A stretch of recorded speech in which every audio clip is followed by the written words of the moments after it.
چلیے اعوذ باللہ من الشیطان الرجیم آیت نمبر 35 بسم اللہ الرحمن الرحیم. یہاں سے ہم پڑھیں گے لا یسمعون فیہا لغوا ولا کذابا، یعنی یہ کتاب کے دو پہرے ہیں. تو اگلے صفحے پہ آپ جب جائیں گے 656 نمبر پہ، تو ایک سائڈ پہ جو پہرا ہے وہ قرآن مجید کی آیات کا ہے. تو جو بائیں طرف پہرا ہے وہاں سے ہم یہ پہلے آیات پڑھ لیتے ہیں، پھر ان کے ہم یہ ترجمہ تشریح کی طرف آئیں گے. لا یسمعون فیہا لغوا ولا کذابا جزاء من ربک عطاء حسابا رب السماوات والارض وما بینہما الرحمن لا یملکون منہ خطابا یوم یقوم الروح والملائکۃ صفا لا یتکلمون الا من اذن لہ الرحمن وقال صوابا ذلک الیوم الحق فمن شاء اتخذ الی ربہ مآبا ان انذرناکم عذابا قریبا یوم ینظر المرء ما قدمت یداہ ویقول الکافر یا لیتنی کنت ترابا. یہاں پہ آ جائیں. ابھی اس کے سائڈ والے پہرے پہ آ جائیں تو یہاں پہ وہ تشریح کریں گے اس کی. لا یسمعون فیہا، ٹھیک ہے جی، کہ وہ اس میں نہیں سنیں گے. فیہا کی میری کدھر پلٹ رہی ہے؟ تو سید شبر کیا فرماتے ہیں؟ فی الجنت، کہ وہ جنت میں نہیں سنیں گے. لغون کا کیا مطلب ہے؟ یعنی قولاً ساقطاً، ایسی بات جو گری ہوئی بات شمار ہوتی ہے، ٹھیک ہے، جس سے ہم کیا کہتے ہیں؟ گٹیا بات، فضول گفتگو. جنت میں وہ فضول گفتگو بھی نہیں سنیں گے. ولا کذابا، اور نہ ہی کذاب سنیں گے. کذاب کسے کہتے ہیں؟ تکذیبا من بعض لبعض، ٹھیک ہے، کہ جب ایک بعض افراد کو کیا ہے؟ جھٹلاتے ہیں. یعنی یہ کذاباً جو ہے وہ مصدر آتا ہے باب تفعیل سے، کذب یکذب کذاباً، ٹھیک ہے، کاذباً نہیں ہے. تو دنیا میں کیا ہوتا ہے کہ جو انسان رہتا ہے جب اپنوں میں، مومنین بھی ہیں، تو ان کے لیے روایات میں ہے کہ اسے اذیت دینے والا، بری باتیں کہنے والے بہت سارے افراد ہوتے ہیں.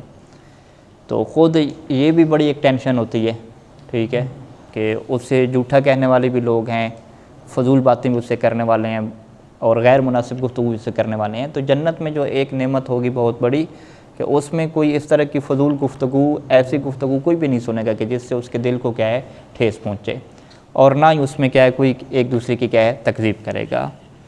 اچھا، یہ جنت کی نعمتوں کا جب ذکر ہو گیا، اس سے پہلے جو ذکر تھا وہ سارے کا سارا جو ہے وہاں پہ یعنی شراب بھی ہوگی جو جنت کی شراب ہے، اور حوروں کا ذکر ہو گیا، باقی چیزوں کا ذکر ہو گیا. اس کے بعد خدا کیا فرماتا ہے کہ جزاء من ربک عطاء، کہ یہ جو ساری کی ساری چیز مل رہی ہے یہ جزا ہے، ٹھیک ہے، کس کی طرف سے؟ من ربک، آپ کے رب کی طرف سے جزا ہے. اور کیا ہے؟ عطا ہے. تو یہ عطا کیا چیز واقع ہو رہی ہے؟ ابھی یہاں پہ نحوی نقطے کی طرف جو ہے وہ مصنف ہمیں متوجہ کرتے ہیں. اچھا جی، نحوی نقطہ کیا ہے؟ وہ یہ کہتے ہیں کہ یہ جو لفظ عطا ہے نا، یہ بدل من جزاء، ٹھیک ہے، یعنی جزاء من ربک عطاء یوں ہو گیا. تو آپ کے رب کی طرف سے جزا ہے، عطا ہے، ٹھیک ہے. یہ عطا کیا چیز واقع ہو رہی ہے؟ تو اسے نحو میں کیا کہتے ہیں؟ بدل کہتے ہیں. یہ جزا کا کیا ہے؟ بدل ہے. بدل الکل من الکل، یہ آپ انشاءاللہ نحو میں پڑھیں گے. تو اس کا ترجمہ کہتے ہوتا ہے، ایسے ہی کر دیتے ہیں کہ یا آپ کے رب کی طرف سے جزا ہے، یا لفظ سے اور لگا دیتے ہیں، یا اور لگائے بغیر جو ہے وہ کامہ لگا کے کہہ دیتے ہیں عطا ہے، ٹھیک ہے. اچھا، یہ ایک چیز ہے کہ یہ عطان جو ہے وہ جزان کے لیے کیا واقع ہو رہا ہے؟ بدل واقع ہو رہا ہے. آگے کیا لکھا ہوا ہے؟ وَمَفْعُولُهُ، یہاں پہ واو کی بجائے لفظ کیا ہونا چاہیے؟ او ہونا چاہیے، ٹھیک ہے، کیونکہ علم نحو میں جو مختلف لوگ ترکیبیں کرتے ہیں قرآن کی، تو اس میں دو چیزیں ہیں کہ یا تو یہ جو عطا ہے جزا کا بدل ہے، یا یہ جو عطا ہے یہ جزا کے لیے مفعول ہے، ٹھیک ہے. مفعول کیا مطلب؟ یعنی جزا کو ہم فعل کے معنی میں لے لیتے ہیں کہ جازا، کہ تمہارے رب نے جو ہے وہ جزا دی. کیا جزا دی؟ عطا، ٹھیک ہے. تو عطاءً کو جزا کا یا مفعول بنا لیں، یا جزان کا کیا بنا لیں؟ بدل بنا لیں، یوں ہو جائے گا. آگے کیا ہے؟ عطاءً حسابہ ہے نا، کہ یہ جو عطا ہے وہ حساباً ہے. حساباً کا کیا معنی ہوتا ہے؟ تو یہ کہہ رہے ہیں کہ حساباً کا مطلب کیا ہے؟ کافیاً، کافی ہونے والا. کہ یہ تمہارے رب کی طرف سے جزا ہے اور عطا ہے. کون سی عطا ہے؟ حساباً اس کی صفت آ رہا ہے. ایسی عطا ہے کہ جو کافی ہے. ٹھیک ہے جی. حساباً کا لفظ کافی ہونے کا جو ہمیں ایک لفظ یاد ہے. ٹھیک ہے. حسبی الرب کہتے ہیں نا. حسبی کیا کہتے ہیں؟ کافی ہو گیا. ٹھیک ہے جی. حسبی اللہ و نعم الوکیل کہتے ہیں, یا حسبنا کتاب اللہ, یہ مشہور جملہ ہم نے سنا ہوا ہے. تو حسبنا کیا مطلب؟ کافی ہے. ٹھیک ہے. تو یہاں پر بھی حساباً اسی سے آیا کہ عطاءً حسابہ, یعنی ایک اللہ کی ایسی عطا ہے جو کافی ہے. ادھر جہنمیوں کے لیے کیا کہا تھا کہ موافق ہے, جزاء وفاقہ کہا نا, کہ ان کو جو جزا دی گئی ہے وہ ان کے اعمال کی طرح ہے. یہاں پہ کیا کہا کہ یہ جو اللہ کے رب کی طرف سے جزا ہے یہ عطا ہے, یہ اللہ کی عطا ہے, اللہ کا فضل ہے, اور ایک ایسی عطا ہے کہ جو کافی ہے, جو ان کے لیے کافی ہو جائے گی, کسی قسم کی کوئی کمی اس میں نہیں ہوگی. اچھا, رب السماوات والارض, یہ جو ہے وہ رب السماوات والارض میں رب جو ہے یہ مکسور ہے. ٹھیک ہے, کہ یہ آپ کے رب کی طرف سے جزا ہے. کون سا رب؟ رب السماوات والارض, کہ جو آسمانوں اور زمین کا رب ہے, وما بینہما, اور جو ان کے درمیان ہے اس کا کیا ہے؟ رب ہے. اچھا, مصنف جو ہے وہ یہاں پہ رب کو ربو جو ہے وہ پڑھتے ہیں, رب السماوات والارض. قرآن مجید کے جو ہیں وہ مختلف قراتیں ہیں ہمارے پاس. ٹھیک ہے. سید سیستانی دامت علیہ کا موقف اور باقی فقہا کا یہ موقف ہے کہ وہ قراتیں جو اہل بیت علیہ السلام کے زمانے میں موجود تھیں اور اہل بیت نے ان کو رد نہیں کیا, ان میں آپ قرآن کی تلاوت بھی کر سکتے ہیں. انہی قراتوں میں قرآن کی تلاوت کے ساتھ ساتھ انہی کے ساتھ آپ نماز بھی پڑھ سکتے ہیں. ٹھیک ہے, وہ یہ نہیں ہے کہ وہ قراتیں جائز ہی نہیں ہیں. اور ابھی جو ہمارے پاس قرات ہے یہ ایک مشہور قرات ہے, جسے عاصم کی قرات کہتے ہیں, قرات و عاصم یا قرات حفص. اس کے علاوہ اور بھی بہت ساری قراتیں ہیں, تقریباً کیا ہے 7 مشہور قراتیں ہیں, 10 تک کیا قراتیں ہیں. اس میں کیا ہوتا ہے کہ لفظوں کو اور طرح سے کیا پڑھا جاتا ہے. اب جو ہمارے پاس قرآن مجید ہے جو ابھی ہم قرات کرتے ہیں وہ رب السماوات سے کرتے ہیں, اور ایک اور جو قرآن ہے اس میں رب السماوات سے کرتے ہیں. ٹھیک ہے. تو آپ مصنف کیا کہتے ہیں کہ اگر آپ اسے ربو پڑھیں گے, رب السماوات, تو یہ پھر کیا واقعہ ہوگا؟ تو وہ کیا کہتے ہیں؟ خبر و محذوف. رب السماوات کیا ہو جائے گا؟ خبر ہو جائے گا. کس کی خبر؟ خبر و محذوف, محذوف کی خبر ہو جائے گا. یعنی اصل میں یہاں پہ کیا تھا؟ ہوا رب السماوات, تو ہوا کو یہاں پہ محذوف کر دیا گیا, پھر رب السماوات پڑھا گیا. پھر آگے جو ابھی موجودہ قرات ہے اس کے بارے میں بتاتے ہیں کہ وقوریا بالجر, اور اسے جر کے ساتھ پڑھا گیا. اچھا, جر کے ساتھ جب آپ مجرور پڑھیں گے تو پھر مجرور آپ کیوں پڑھ رہے ہیں؟ ٹھیک ہے, مجرور کے تو 2 ہی چیزیں ہوتی ہیں, یا مضاف اس کے پیچھے ہوتا ہے یا حرف جارہ ہوتی ہے. کہتے ہیں مجرور اس وجہ سے ہم پڑھیں گے کہ کیونکہ ہم اسے بدلاً عن رب کا, یہ رب کا سے کیا بنائیں گے؟ بدل بنائیں گے. ٹھیک ہے, بدل کس میں سے ہے؟ توابع میں سے. تو من رب کا آپ کے رب کی طرف سے, اور وہ جو رب ہے آسمانوں اور زمین اور اس کے درمیان کا رب ہے, یوں کر کے. اچھا, آگے الرحمن, یہ بھی کیا مکسور ہے, یہ بھی بدل واقع ہوگا. ٹھیک ہے, رب السماوات والارض وما بینہما الرحمن. لا یملکون, وہ لوگ مالک نہیں ہوں گے. کون مالک نہیں ہوں گے؟ اے اہل السماوات والارض, کہ زمینوں اور آسمانوں والے. آسمانوں والے وہی فرشتے ہوتے ہیں, زمین والے یہی انسان. کہ آسمانوں اور زمینوں والے مالک نہیں ہوں گے. منہ, یعنی اللہ تعالیٰ کی طرف سے. خطابہ, کس کے مالک نہیں ہوں گے؟ خطابہ یعنی گفتگو کرنے کے. اچھا جی. لا یقدرون, یعنی وہ قدرت نہیں رکھتے ہوں گے کہ ان یخاطبوہ, کہ وہ اللہ سے مخاطب ہوں, الا باذنہ, مگر جب اللہ اجازت دے گا. تو یہاں پہ گفتگو کی بات کون سی ہو رہی ہے؟ ابھی آگے بات واضح ہوگی. یہاں پہ یہ جو ہے وہ جو شفاعت کا تصور ہے نا قیامت میں, اس کو جو ہے وہ واضح کیا جا رہا ہے. ٹھیک ہے جی. یہ پہلے آپ سمجھ لیں کہ جو ہمارے ہاں شفاعت ہے اسلام میں وہ کیا چیز ہے, اور جو دنیا میں جو سفارش چل رہی ہے وہ کیا چیز ہے. شفاعت یعنی سفارش کرنا. تو دنیا میں جو سفارش کا معنی ہے وہ اور ہے, اور جو اسلام میں شفاعت اور سفارش کا معنی ہے وہ اور ہے. دونوں ایک جیسے نہیں ہیں, بڑا فرق ہے اس میں.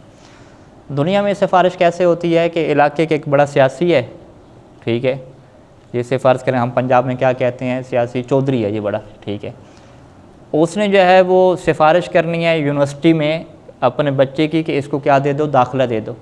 ٹھیک ہے. تو یونیورسٹی والے کہیں گے بھی یہ تو بڑا بندہ ہے, اس کے پاس تو بڑے اختیارات ہیں, ہمارے جو سیاسی نظام چل رہے ہیں ہمیں اس سے بہت سارے کام کروانے ہوتے ہیں، تو وہ پھر اس کی بات کیا مان لیتے ہیں، کیونکہ اس کے پاس کیا ایک پاور ہے، ٹھیک ہے۔ آپ یونیورسٹی والے یہ نہیں کہہ سکتے کہ بھئی ہم اگر اجازت دیں گے کہ فلاں فلاں بچے کی سفارش کرنی ہے تو آپ سفارش کریں گے، وگرنہ آپ سفارش نہیں کر سکتے۔ وہ کہیں گے یہ کیسی سفارش ہے، ابھی آپ اجازت دیں گے، آپ نے تو اجازت دی ہوئی ہے نا کہ جو ٹیسٹ میں پاس ہوگا، جو اتنے نمبر دے گا اس کو داخلہ دیں گے، تو پھر یہ سفارش کی اجازت کا کیا مطلب؟ وہ کہتے ہیں نہیں، ہمارا یہی نظام ہے، اگر ہم اجازت دیں گے سفارش کی تب آپ سفارش کریں گے، وغیرہ نہیں۔ وہ کہتے ہیں یہ کیسی سفارش ہے؟ سفارش کیا مطلب کہ آپ کے سسٹم میں بندہ نہ آ رہا ہو، آپ کی طرف سے پرمیشن نہ ہو، اذن اور اجازت نہ ہو، پھر بھی ہم اپنا بندہ انٹر کروائیں، اسے کیا کہتے ہیں؟ سفارش کہتے ہیں۔ اور جو مشرکین عرب تھے جو بتوں کی عبادت کرتے تھے، وہ اپنے بتوں کو اسی معنی میں شفیع کہتے تھے۔ وہ کہتے ہیں ہم ان کی عبادت کیوں کرتے ہیں؟ یہ اللہ کے ہماری سفارش کریں گے، شفاعت کریں گے۔ تو اللہ نے کیا کہا کہ بھئی لا یملکون شفاعہ، یہ شفاعت کے مالک ہی نہیں ہیں، شفاعت اسی کی ہوگی جس کو ہم اجازت دیں گے۔ وہ کہتے ہیں نہیں، اس میں اجازت کی کیا ضرورت ہے، ان کے پاس اپنے اختیارات ہیں، مستقل حیثیت ہے، ٹھیک ہے۔ ان کے ذہن میں وہی سفارش کا معنی تھا جو دنیا میں چلتا ہے۔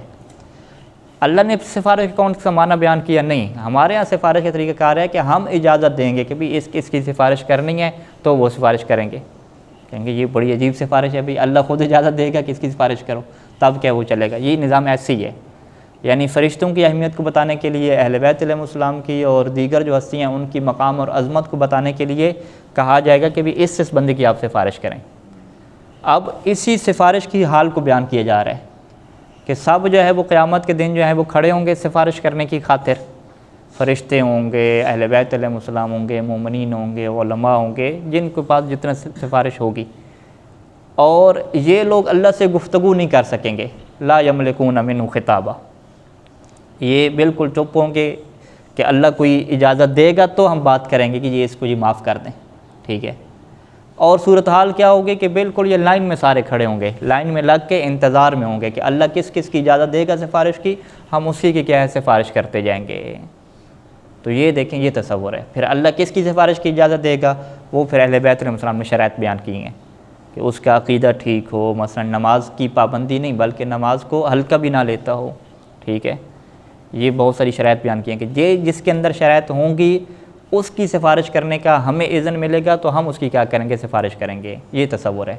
یہ تصور عوام میں نہیں ہے۔ عوام کیا کہتی ہے کہ ہم اہل بیت کی تعریف کریں گے، جیسے علاقے کے جو بڑے چودھری ہوتے ہیں اس کے جوتے وغیرہ اٹھاتے ہیں، اس کی چاپلوسی کرتے ہیں، خوشامد کرتے ہیں، تو وہ کہتے ہیں جی ہمیں جی تھوڑا چلا دیں ہمارا کام، تو وہ کیا کام چلا دیتا ہے۔ اسلام میں یہ سفارش نہیں ہے کہ میرٹ کو جو ہے وہ قتل کر دیا جائے اور سفارشی نظام چل جائے، کوئی بندہ بد کردار ہو اس کی سفارشیں ہو کہ آگے چلے جائے، ایسا نہیں ہے یہاں پہ۔ چاہے وہ بد کردار ہے، جوتے اٹھا رہا ہے اہل بیت علیہ السلام کے، علماء کے جوتے اٹھانے والا ہے، اس کی بھی کوئی حیثیت نہیں ہوگی، جوتے اٹھانے کی حیثیت نہیں ہے۔ جو اہل بیت نے تعلیم دی ہے اگر اس کی پر وہ عمل پیرا رہا ہے، پھر اس کی جو خامیاں غلطیاں ہیں اور شرائط پوری ہیں شفاعت کی، اس کی اجازت ملے گی تو کیا سفارش ہو سکے گی۔ تو اصل یعنی سفارش کے لیے بھی اللہ سے مانگنا پڑتا ہے۔ اسی وجہ سے ہم اللہ سے کیا دعا مانگتے ہیں کہ ہمارے لیے جو ہے محمد وآل محمد کو شفیع قرار دے، ان کی شفاعت ہمارے سلسلے میں اللہ قبول کر لے۔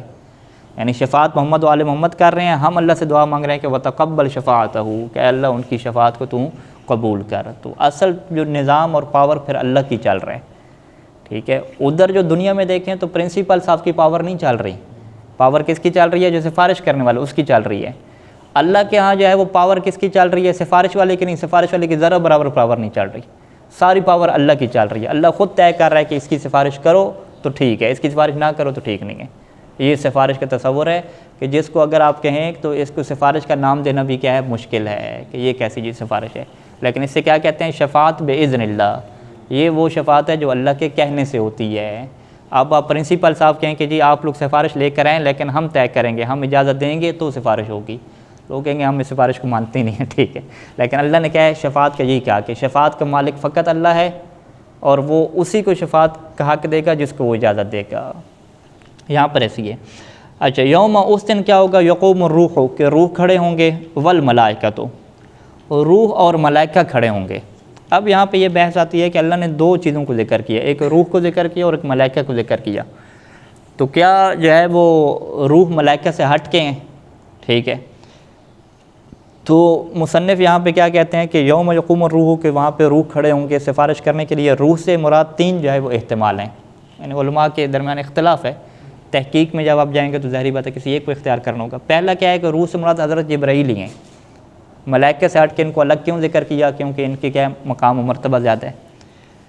دوسرا کیا ہے کہ او خلق اعظم من الملائکہ، یا یہ ایک ایسی مخلوق ہے کہ جو ملائکہ سے بھی کیا ہے عظیم ہے، دوسرا ہے۔ یا تیسرا کیا ہے کہ او جنس الارواح، اس سے مراد کیا ہے یہ مومنین کی جو ارواح ہیں، جنس الارواح ہے کہ ارواح جو مومنین کی ارواح ہیں ان میں سے کوئی کیا کھڑا ہوگا، ٹھیک ہے۔ اس سے مراد اہل بیت علیہ السلام بھی ہو سکتے ہیں اور دیگر ہستیاں بھی ہو سکتی ہیں۔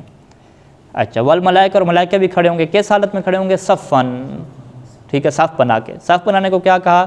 اے مصطفینہ، ٹھیک ہے۔ مصطفینہ جو اصل میں جو مادہ ہے نا صفہ، جب اس کا باب افتعال بناتے ہیں تو استفہ ہو جاتا ہے، تا لگتی ہے نا، استففہ۔ یہ جو تے ہے اسے کس میں کنورٹ کر دیتے ہیں؟ توئے میں کیا کنورٹ کر دیتے ہیں، تو پھر کیا بن جاتا ہے؟ استفہ۔ استفہ کا جب آپ اس میں مفعول بناتے ہیں تو پھر کیا بنتا ہے؟ مصطفن بنتا ہے، اور اس میں فاعل بھی اس کا یہی بنتا ہے، مصطفن۔ اصل فا کے اندر کیا ہوتا ہے؟ فرق ہوتا ہے۔ تو مصطفینہ یعنی وہ جو ملائکہ ہیں وہ صف لگا کے کھڑے ہوں گے۔ لا یتکلمون، وہ بات ہی نہیں کر سکیں گے، ہوں گے سفارش کرنے والے، شفیع کرنے والے، لیکن لا یتکلمون، وہ بات نہیں کر سکیں گے، الا من، مگر اسی کے لیے بات کر سکیں گے کہ من اذن لہ الرحمن، ہاں ٹھیک ہے۔ لا یتکلمون، وہ گفتگو نہیں کر سکیں گے، الا من، مگر وہ گفتگو کریں گے من اذن لہ الرحمن، کہ جس کے لیے اللہ کیا ہے اجازت دے گا، من اذن لہ، جس کے لیے کیا اجازت ملے گی، کون؟ رحمان اجازت دے گا۔ اب یہ من اذن لہ الرحمن کا کیا مطلب ہے؟ یہاں پہ دو مطلب ہیں کہ جس بندے کو اللہ اجازت دے گا کہ آپ بات کر لیں، یا جو ہے وہ جس بندے کے لیے اجازت دے گا کہ اس کے لیے آپ بات کر لیں، دونوں معنی ہو سکتے ہیں۔ تو مصنف نے کیا دونوں بات کہہ دی ہے کہ الا من اذن لہ الرحمن کا پہلا مطلب کیا ہے کہ ان یشفع، کہ اللہ اجازت دے گا کہ ان یشفع، کہ وہ جی شفاعت کرے، ٹھیک ہے، اس کو اجازت، ٹھیک ہے جو آپ کو اجازت ہے آپ شفاعت کریں۔ دوسرا معنی کیا ہے کہ او یشفع لہ، یا اجازت دے گا کہ یشفع لہ، کہ اس کے لیے کیا کی جائے؟ شفاعت کی جائے۔ یعنی وہ تو بات کرنے کے لیے تیار ہے لیکن کیا نہیں، اس کے لیے کیا بات کرنی ہے، اوروں کے لیے بات نہیں کرنی۔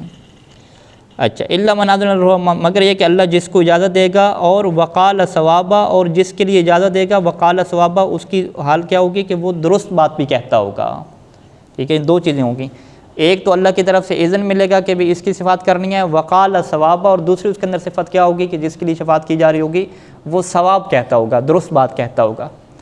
درست بات کہنے کا کیا مطلب ہے؟ ٹھیک ہے، مصنف کہتے ہیں اس کا ایک مطلب تو یہ ہو سکتا ہے کہ اس کا عقیدہ ٹھیک ہوگا، درست بات کہتا ہوگا یعنی توحید کا قائل ہوگا، مشرک نہیں ہوگا۔ دوسری بات درست بات کہنے کا کیا مطلب ہے کہ جس سے اللہ راضی ہوگا، یعنی جس سے اللہ راضی ہے گویا کہ وہ پھر درست بات کیا کہتا تھا۔ یعنی شفع، یعنی وہ شفاعت کرے گا لمن ارتضی، اس کے لیے کہ جس سے اللہ راضی ہوگا۔ لمن ارتضی، یہ لمن ارتضی کس کی تفسیر ہو گئی ہے؟ قال ثوابہ کی کیا تفسیر ہو گئی کہ درست بات کہتا ہوگا، کیا مطلب ہے جس سے اللہ راضی ہے۔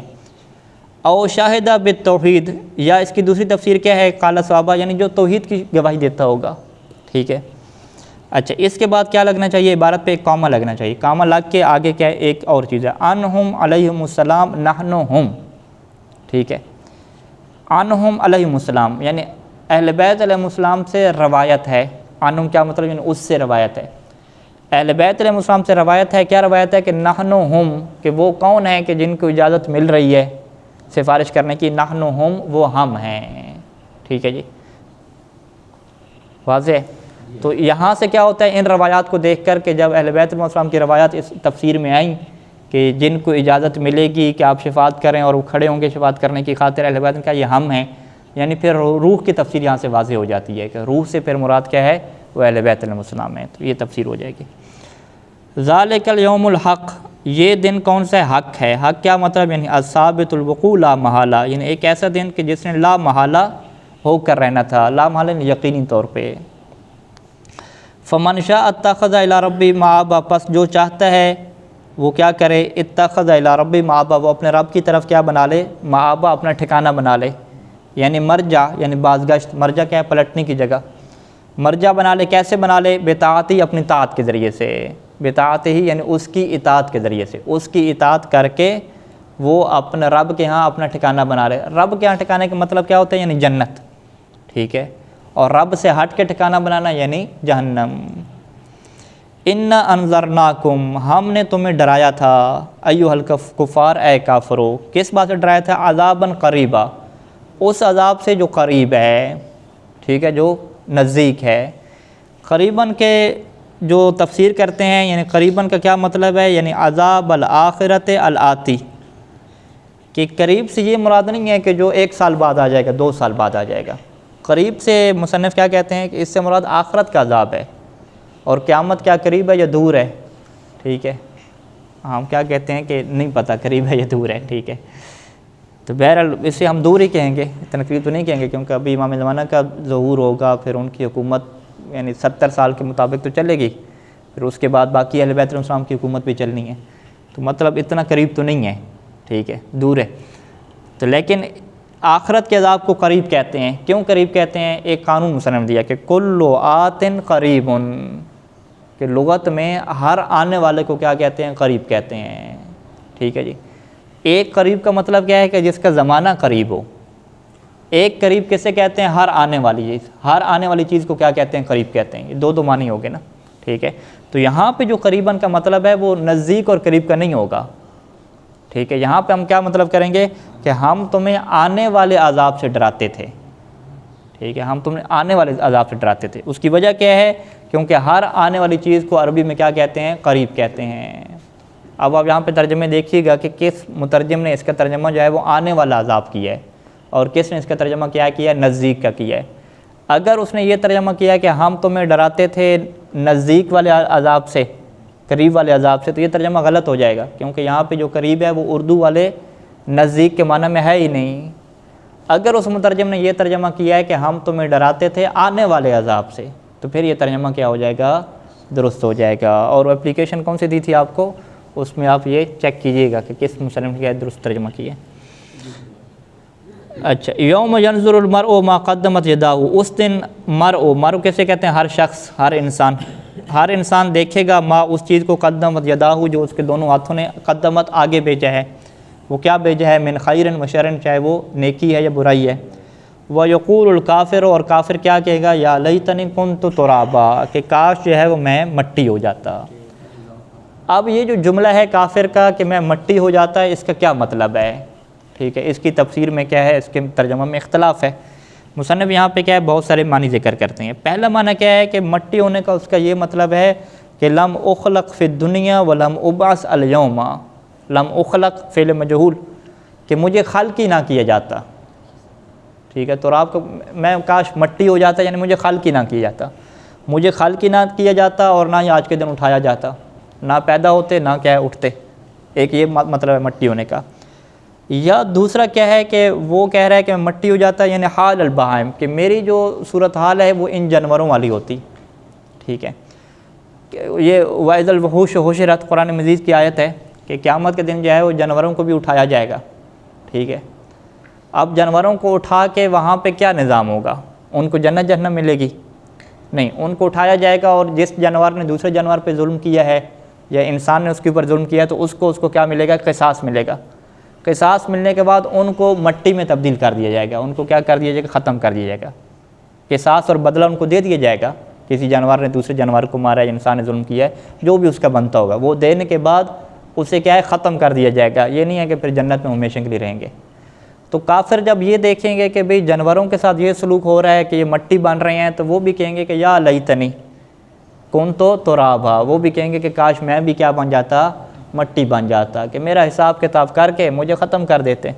جو جہنم میں رکھنے والا کام ہے یہ کیا ہے؟ بڑا ہی مشکل ہے۔ تو ایک اس کا یہ مطلب ہے، یعنی لم اخلق فی الدنیا ولم ابعث یوم، یہ پہلا احتمال ہو گیا۔ یا کیا ہے کنت ترابا کیا مطلب ہے؟ او حال البہائم، یا جو ہے وہ اس کی حالت کیا ہو جاتی؟ بہائم، جانوروں جیسی ہو جاتی۔ کیوں؟ اِذْتَارِدُ تُرَابًا بَعْدَ حَشْرِهَا لِلْقِصَاصِ، اِذْتَارِدُ تُرَابًا، کیونکہ وہ کیا ہو جائیں گے؟ وہ تراب کی طرف پلٹا دیے جائیں گے۔ یا اِذْ تُرَدُّ تُرَابًا، یوں ہے، اِذْ تُرَدُّ تُرَابًا، رد کرنا، پلٹا دینا، اِذْ تُرَدُّ تُرَابًا، کہ ان جانوروں کو مٹی کی طرف پلٹا دیا جائے گا، بعد حشرها، ان کو اٹھانے کے بعد، وَإِذَا الْوُحُوشُ حُشِرَتْ، ان کو اٹھانے کے بعد کس کے لیے؟ للقصاص، قصاص کے لیے۔ بدلے کی خاطر اٹھانے کے بعد ان کو پھر مٹی میں کنورٹ کر دیا جائے گا۔ تو کافر بھی یہی تمنا کریں گے کہ ہمیں بھی کیا ہے بدلہ دے دیا جائے، ٹھیک ہے، اس کے بعد کیا ہے ہمیں مٹی میں کنورٹ کر دیا جائے، لیکن ایسا نہیں ہے، بلکہ ان کو جزاء وفاقہ ہوگی، جتنا ان کا جرم ہے اسی کے مطابق ان کو ہمیشہ کے لیے سزا ملتی رہے گی۔ صلی اللہ علی محمد و آلہ اجمعین۔